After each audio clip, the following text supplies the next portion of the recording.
जैसे ही यूएस बांग्ला का plane Kathmandu airport की रनवे 20 के पास आता है, कॉकपिट में अलार्म चीखने लगते हैं। मौसम बेहद खराब है। घना कोहरा काठमांडू को घेर चुका है और विजिबिलिटी बहुत कम है।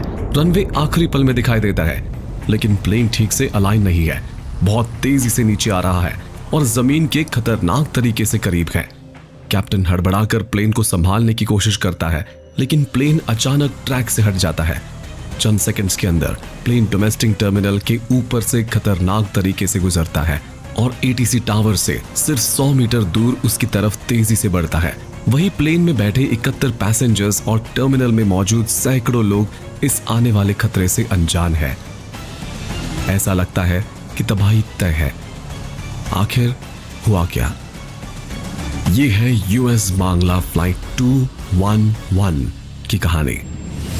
Wings. Dhaka, Bangladesh. First officer Prithula Rashid US Bangla Airlines की पहली फीमेल पायलट है। सिर्फ 25 साल की उम्र में उन्होंने 390 फ्लाइट आवर्स का एक्सपीरियंस ले लिया है और आज वो अपने करियर में एक नई अचीवमेंट ऐड करने वाली है। आज वो पहली बार काठमांडू के मुश्किल अप्रोच को हैंडल करेंगी। नेपाल का काठमांडू एयरपोर्ट एक डेंजरस जगह है लैंड करने के लिए।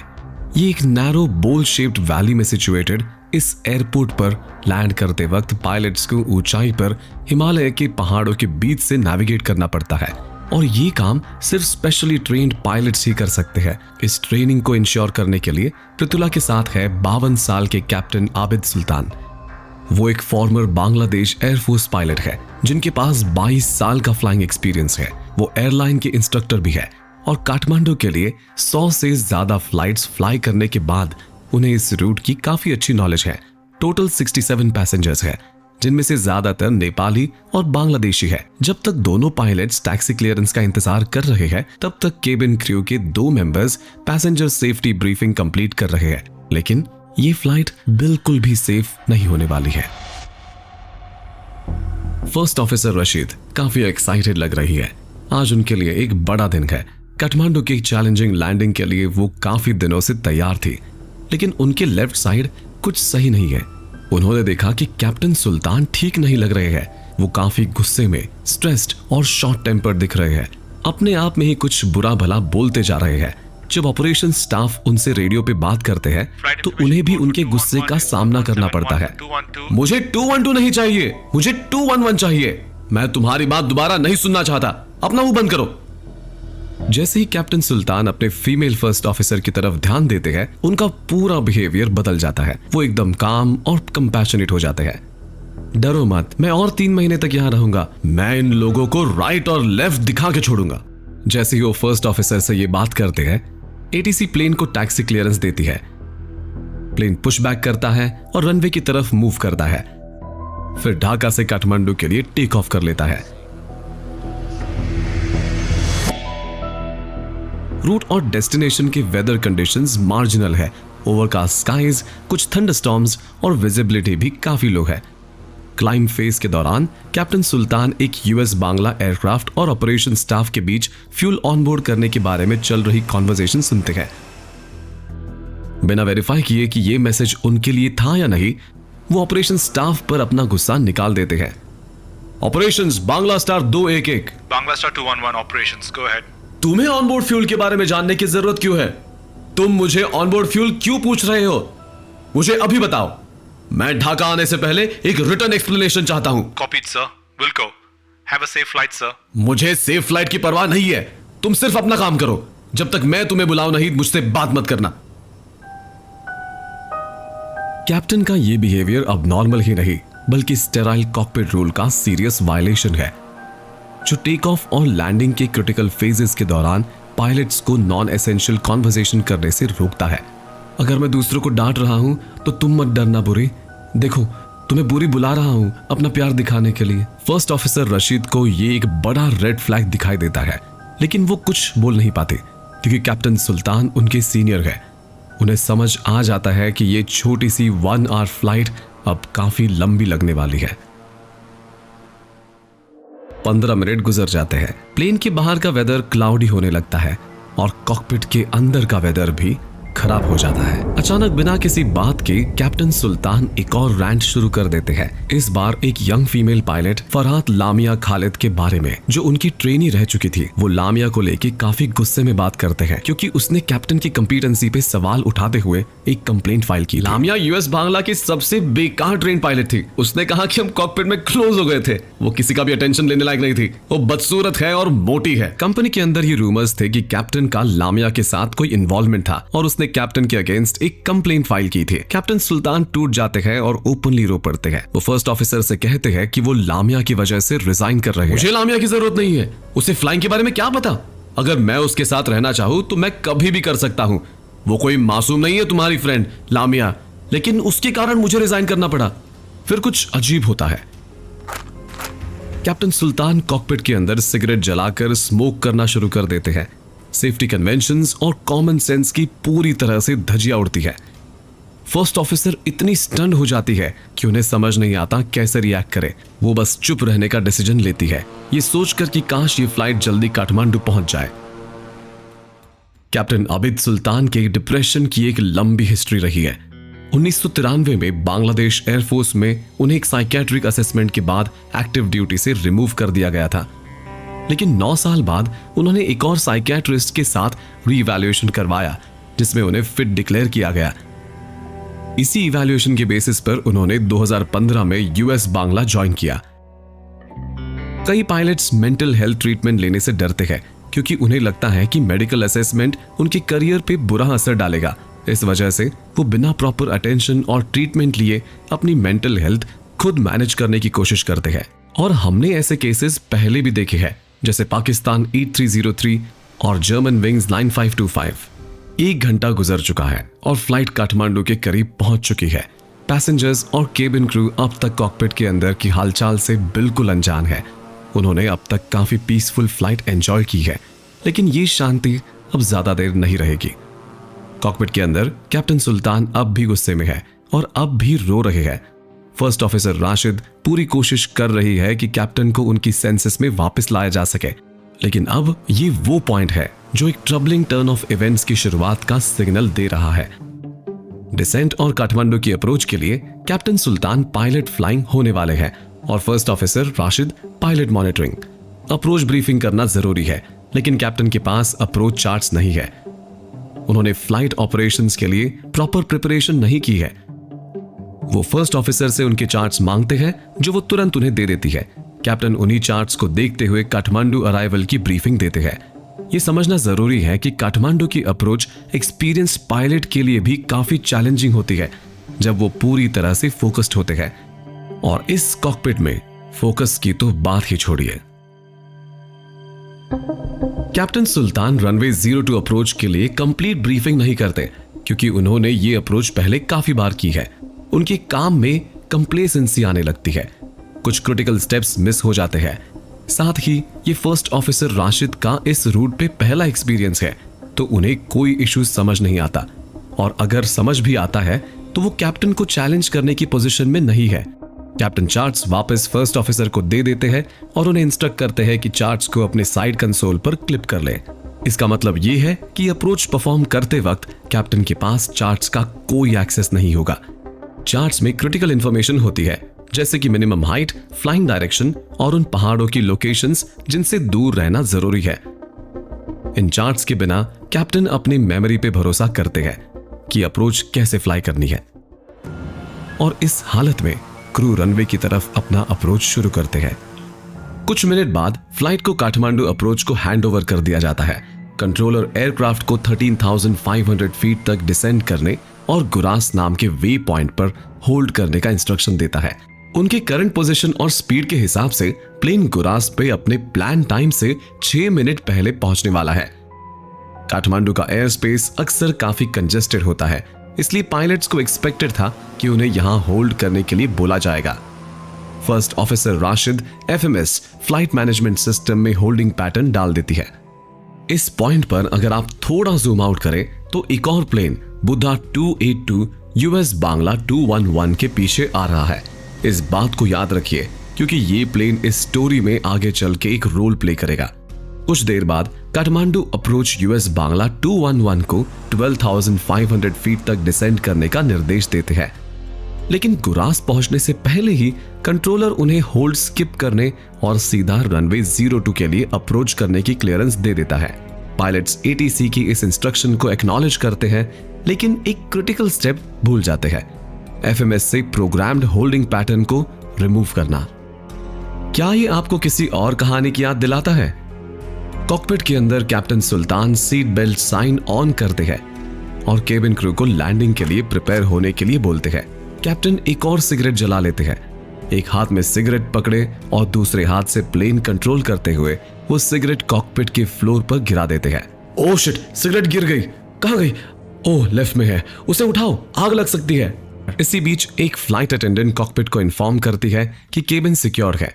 साथ ही एटीसी उन्हें अप्रोच कंटिन्यू करने की क्लियरेंस देता है। कि सब कुछ एक साथ होने की वजह से पायलट्स का फोकस और कंफ्यूजन काफी बढ़ जाता है। जब प्लेन गुरास वे पॉइंट को क्रॉस करता है तो वो बिना पायलट के इनपुट के ऑटोमेटिकली लेफ्ट टर्न करना शुरू कर देता है, प्रोग्राम्ड होल्डिंग पैटर्न को फॉलो करते हुए। कंट्रोलर तुरंत नोटिस करता है कि प्लेन लेफ्ट टर्न ले रहा है और क्रू को वार्न करता है। कैप्टन जल्दी में हेडिंग मोड सेट करते हैं और प्लेन को 027 डिग्रीज पर टर्न करके वापस करेक्ट अप्रोच पाथ पर लाने की कोशिश करते हैं। अब ये प्लेन एक वीओआर अप्रोच फॉलो कर रहा है। काठमांडू में ये स्टेशन रनवे के बिल्कुल पास लोकेटेड है। समझने के लिए एक क्लॉक फेस ऐड करते हैं। 0 डिग्रीज यहां ऊपर है और 180 डिग्रीज नीचे। अगर प्लेन गुरास से नॉर्मल अप्रोच कर रहा होता तो वो लगभग 022 डिग्रीज के हेडिंग पर होता, लेकिन क्योंकि प्लेन ने एक अनप्लान टर्न लिया, कैप्टन ने अब प्लेन को 027 डिग्रीज पर सेट किया है। उनका प्लान था कि वो एक्चुअल रूट पर पहुंचकर प्लेन को 022 डिग्रीज पर टर्न करेंगे और रनवे की तरफ अप्रोच फॉलो करेंगे। प्रॉब्लम यह है कि हेडिंग मोड सिलेक्ट होने पर ऑटो पायलट नेविगेशन इंस्ट्रक्शंस को इग्नोर कर देता है, इसलिए कैप्टन को मैन्युअली प्लेन टर्न करना पड़ता है। और ऊपर से वेदर ओवरकास्ट है और ग्राउंड का विजुअल कांटेक्ट भी अच्छा नहीं है। जैसे कि ये सब काफी नहीं था, एक स्ट्रॉन्ग क्रॉसविंड लेफ्ट साइड से प्लेन को और राइट साइड की तरफ ढकेल रही थी। अगर ऑटो पायलट ऑन होता तो ये क्रॉसविंड ऑटोमेटिकली करेक्ट हो जाती, लेकिन अनफॉर्चुनेटली पायलट्स मैन्युअली फ्लाई कर रहे हैं और ये करेक्शन नहीं कर रहे हैं। प्लेन वापस ओरिजिनल फ्लाइट पाथ के पास पहुंचता है, जहां पायलट्स को प्लेन को 022 डिग्रीज पर टर्न करना चाहिए था, लेकिन वो इस स्टेप को पूरी तरह से भूल जाते हैं और प्लेन को 027 डिग्रीज पर ही कंटिन्यू करते हैं। क्रॉसविंड प्लेन को और एयरपोर्ट से दूर ईस्ट की तरफ ढकेलता रहता है और इस सब के बीच pilots landing checklist properly review नहीं करते। कैप्टन फर्स्ट ऑफिसर को लैंडिंग चेकलिस्ट कंप्लीट करने के लिए बोलते हैं। चेकलिस्ट के पार्ट के रूप में फर्स्ट ऑफिसर कैप्टन को लैंडिंग गियर लोअर करने के लिए कहती है। कैप्टन सुल्तान एक सीरियस नेग्लिजेंस में बिना चेक किए बोलते हैं, गियर्स डाउन 3 ग्रीन। लेकिन असल में लैंडिंग गियर लोअर ही नहीं किया गया था। कैप्टन ने बिना वेरीफाई किए गियर डाउन कह दिया। इसी मोमेंट जैसे ही प्लेन जमीन की तरफ डिसेंड कर रहा था, लैंडिंग गियर अनसेफ अलार्म बजने लगते हैं और एकदम अजीब तरीके से कैप्टन अलार्म को इग्नोर करने के लिए बोलते हैं। अब प्लेन का हेडिंग 027 डिग्रीज पर सेट है और क्रॉसविंड प्लेन को और राइट की तरफ ढकेल रही है। ओवरकास्ट कंडीशंस के कारण पायलट्स को विजुअल रेफरेंस भी नहीं मिल रही। वो बिल्कुल क्लूलेस है कि उनका प्लेन अब एयरपोर्ट से दूर ड्रिफ्ट कर चुका है। प्लेन अब एयरपोर्ट के बिल्कुल पास है, लेकिन गलत डायरेक्शन में जा रहा है और दूर होता जा रहा है। एटीसी की नजर से लगता है कि प्लेन एयरपोर्ट के ऊपर से गुजरकर दूसरी तरफ से लैंड करने की कोशिश कर रहा है। एटीसी तुरंत प्लेन से कांटेक्ट करते हैं। Bangladesh 211, you are given landing clearance to runway 02, going towards runway 20. ATC assume करता है कि शायद क्रू रनवे 20 पर लैंड करना चाहते हैं, इसलिए वो उन्हें रनवे 20 के लिए क्लियरेंस दे देते हैं। क्रू इस क्लियरेंस को लेके और कंफ्यूज हो जाता है। वो सीधा फ्लाई करते रहते हैं। कैप्टन फिर कंफर्म करते हैं कि उनका प्लान रनवे 02 पर लैंड करने का था। एटीसी फिर उन्हें यू टर्न करने और डाउनविंड लेग ज्वाइन करने के लिए कहते हैं ताकि वो रनवे 02 के लिए प्रिपेयर कर सके। लेकिन याद रखिए, पायलट्स अब भी गलत समझ रहे हैं कि वो कहां है और उन्हें लगता है कि रनवे उनके सामने है, एटीसी के यू टर्न के इंस्ट्रक्शंस के बाद कैप्टन प्लेन को राइट टर्न करना शुरू करते हैं। जैसे ही एयरक्राफ्ट जमीन से लगभग 175 फीट की ऊंचाई पर डिसेंड करता है, एक ग्राउंड प्रॉक्सिमिटी वार्निंग अलार्म बजता है। Too low, gears. वार्निंग सुनते ही फर्स्ट ऑफिसर एक थरो स्कैन करती है और नोटिस करती है कि लैंडिंग गियर एक्चुअली डाउन नहीं था, जबकि कैप्टन ने पहले बोला था कि गियर सेट है। फर्स्ट ऑफिसर तुरंत लैंडिंग गियर एक्सटेंड करती है। अब याद करो बुद्धा 282, ये प्लेन अब फाइनल अप्रोच पर है। एटीसी यूएस बांग्ला प्लेन को बोलता है कि बुद्धा एयरलाइंस के प्लेन से दूर रहे और अपनी करंट पोजीशन वेकेट करे, क्योंकि अगर बुद्धा 282 लैंड नहीं कर पाया और गो अराउंड करना पड़ा तो उसका प्रोसीजर वही एरिया कवर करेगा जहां यूएस बांग्ला प्लेन है। लेकिन कंफ्यूज्ड कैप्टन सुल्तान, जिनको सिर्फ एक सिंपल यू टर्न करना चाहिए था, उसके बजाय राइट टर्न करते रहते हैं और अपने प्लेन और बुद्धा 282 को डेंजर में डाल देते हैं। इस मूव से एटीसी कंट्रोल रूम में अलार्म बेल्स बजने लगती है। Okay, that's good, but do not land. Traffic is on short final runway 02.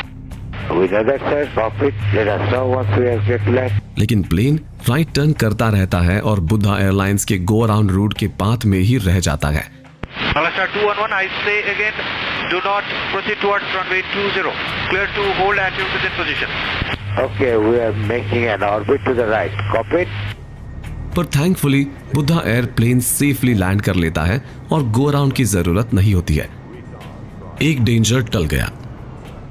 लेकिन कैप्टन सुल्तान और यूएस बांग्ला के लिए असली प्रॉब्लम अभी भी वही है। वो अब तक करेक्ट लैंडिंग पाथ पर नहीं है और उन्हें यह भी नहीं पता कि वो कहां है। दोनों पायलट्स अब तक रनवे को विजुअली लोकेट नहीं कर पाए हैं, लेकिन अब कैप्टन को फाइनली समझ आ गया है कि वो वहां नहीं है जहां वो सोच रहे थे। एयरपोर्ट पर और कोई प्लेन नहीं आ रहा था, इसलिए टावर बांग्ला स्टार 211 को भी रनवे पर लैंड करने की क्लियरेंस दे Bangla देता Star है। 211, clear to land and runway is vacated either runway 02 or 20. तब तक प्लेन एयरपोर्ट के ऊपर से गुजर चुका था और अब वेस्ट साइड पर पहुंच गया था। Sir, we would like to land on 20. Okay, runway 20 clear to land with 270 degrees 6 knots. Captain फिर अपने प्लेन को राइट टर्न करते हैं। इस टर्न के दौरान बैंक एंगल्स 45 डिग्रीज तक पहुंच जाते हैं और descent rate 2000 feet per minute से ज्यादा हो जाता है, जिस वजह से EGPWS वार्निंग फिर से बजने लगती है। लेकिन इस सब के बाद भी पायलट्स रनवे लोकेट नहीं कर पाते। Bangla Star 211, turn right and you have a runway, confirm you have a runway not in sight yet? जब प्लेन टर्न करता है तो वह रनवे 20 के पास आ जाता है। इसी पॉइंट पर फर्स्ट ऑफिसर फाइनली रनवे को विजुअली लोकेट कर लेती है, लेकिन ये रिलीफ ज्यादा देर तक नहीं रहता। जल्दबाजी में वो एक और बड़ी मिस्टेक करते हैं। उनकी करंट पोजीशन से वो रनवे पर सेफली लैंड करने की पोजीशन में नहीं है। उन्हें वापस प्रॉपर वेक्टरिंग की जरूरत थी ताकि सेफ लैंडिंग अटेम्प्ट कर सके। From Bangla Star 211, clear to land.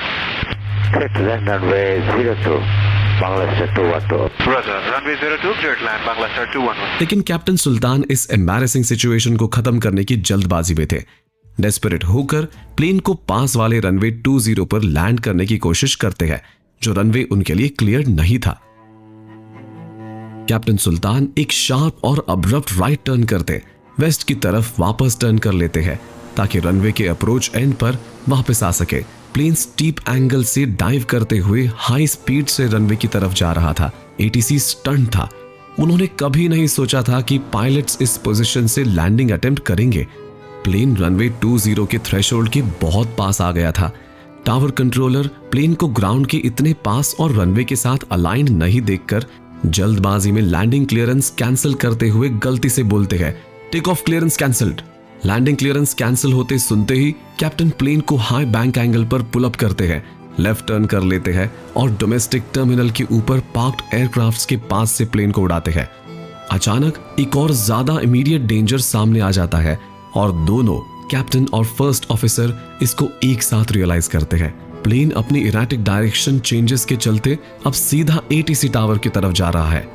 जैसे ही प्लेन एटीसी टावर की तरफ बढ़ता है, सिचुएशन एक पोटेंशियल कैटास्ट्रोफी में बदल जाती है। टावर के अंदर सब ऑपरेटर्स अपनी सीट से उठकर कवर लेते हैं। कैप्टन काफी स्ट्रगल करते हैं और प्लेन को स्टीप क्लाइंब में डालते हैं। बेयरली टावर को मिस करते हैं, लेकिन अब कैप्टन का स्ट्रेस और ज्यादा बढ़ गया है और वो क्लियरली नहीं सोच पा रहे हैं। कंट्रोल टावर को मिस करने के बाद प्लेन टैक्सीवे के ऊपर से गुजरता है। एक और लैंडिंग अटेम्प्ट के लिए रनवे की तरफ बढ़ता है।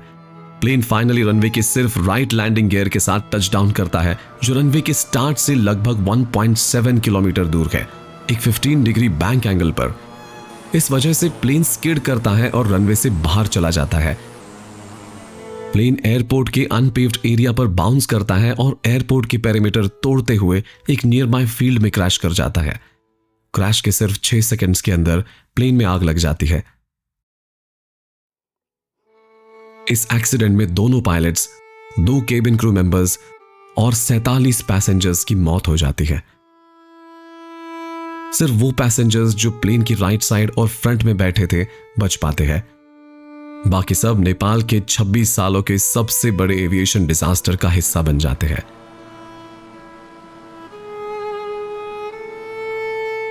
पहले इस वीडियो में मैंने पाकिस्तान की एक सिमिलर कहानी का जिक्र किया था, जहां एक डैमेज्ड एयरबस A320 कराची के जिन्ना इंटरनेशनल एयरपोर्ट के पास अप्रोच कर रहा था। प्लेन के दोनों इंजन्स फेल हो चुके थे और अब वो सिर्फ एक ग्लाइडर की तरह था। फर्स्ट ऑफिसर के इंस्ट्रूमेंट्स काम नहीं कर रहे थे और कैप्टन कंफ्यूज था और एयरपोर्ट की लोकेशन को लेकर श्योर नहीं था। 99 लोगों की जिंदगी का क्या होगा? इस थंबनेल पे क्लिक करिए और वो वीडियो देखिए। मैं आपको वहां मिलता हूं।